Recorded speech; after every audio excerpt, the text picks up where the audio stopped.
So a couple of weeks ago, I made a video called How to Become a Keeper. Very well received. Thank you everyone who left comments and thumbs ups and all the things. And big thank you to the other keepers and people already in animal care who left tips and tricks beyond what my video had in the comments there for others to learn from. Super cool. Oh, and if for any reason, if you haven't seen that video yet, there should be an iCard popping up somewhere here for you to click on to watch that video first. This is sort of a part 2. And then I've also put a link in the description area down below this video. And for all of you who sent in questions through various social media, I appreciate that. And I'm pretty sure I got back to everybody. But if for any reason I didn't answer your question, please send it in again, because it just means that it probably got lost in the shuffle.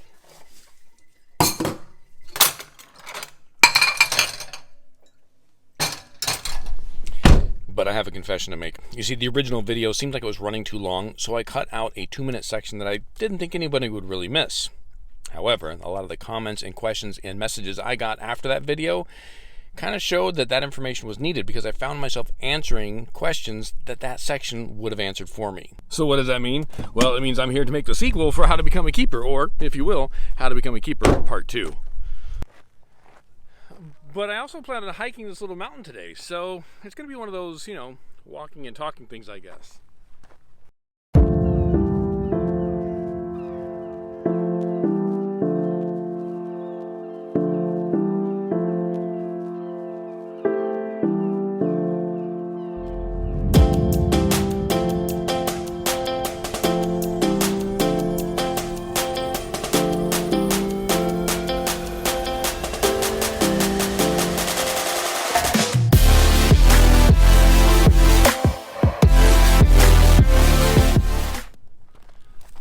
So what did I cut out of the original video that is so important we need a part 2? Well, you remember we talked about needing a bachelor's degree and getting experience.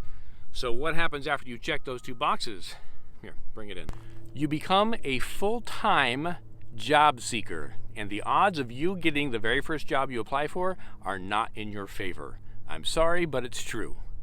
But Rick, I did the things, and you said I needed to do the things, and I did the things. It's kind of like this hike.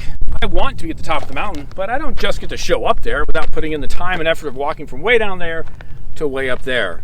And before you send me messages on Twitter or direct messages on Instagram saying, oh, easy for you to say you're already there, there's something you need to know. Whew. This is a lot more than I thought it was going to be. Hey, I think I'm somewhere near 10,000 feet, maybe 12,000 in the air. It's getting kind of thin. Not really, I don't even think this mountain's like 1,000 feet, but I'm out of shape. I'm gonna say it's 10,000. 10,500.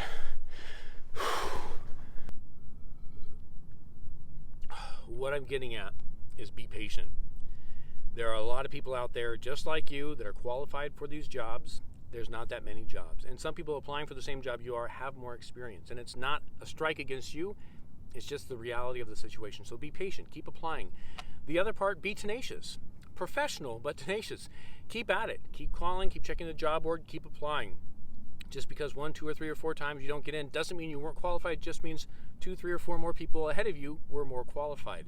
Also, by continuing to apply and interview, you start to get name recognition, which actually brings me to my next point, networking. Social media, holy cow, if I had social media earlier in my career, I would assume it'd make things easier. I mean, I don't know, at least I would get to know more people. Networking is very important. Name recognition is important, so get to know people on social media. Don't just send them a direct message saying, hey, can I get a job? Or what'd you do to get a job because I want to work there? Any jobs available? They're not going to be able to help you with that, and they're not going to hand out a free meal ticket like that.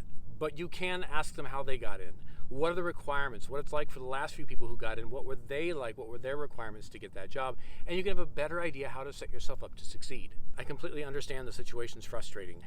You set all your goals on getting that bachelor's degree and getting your experience, and you think you're ready. You know what you're doing, but it just seems that you can't get that door open. And that's again, be patient, be persistent, and be professional.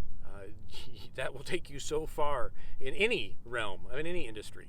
My point being, don't get discouraged. I know it's frustrating. Trust me, I know. I would recommend this, though. Maybe your dream is to work at a big zoo here in San Diego, or maybe in Florida or in Ohio, or any of the big zoos that are really well known around the world. Those places, those zoos, they get a lot of applications from qualified people. What if when you got out of college you applied to smaller zoos? There's not as much competition, and you would be surprised. Smaller zoos are awesome. I love going to small zoos, and I know a lot of people who work there who thought it was their first step and ended up making it their entire lifetime career. So think of that. But if you're really dead set on one of the big giant zoos, go to a smaller zoo out of college, gain some more experience, build a solid reputation for yourself, and then start looking for the next step. I know a lot of people who've worked several different jobs at different zoos before getting into one of the big zoos somewhere else.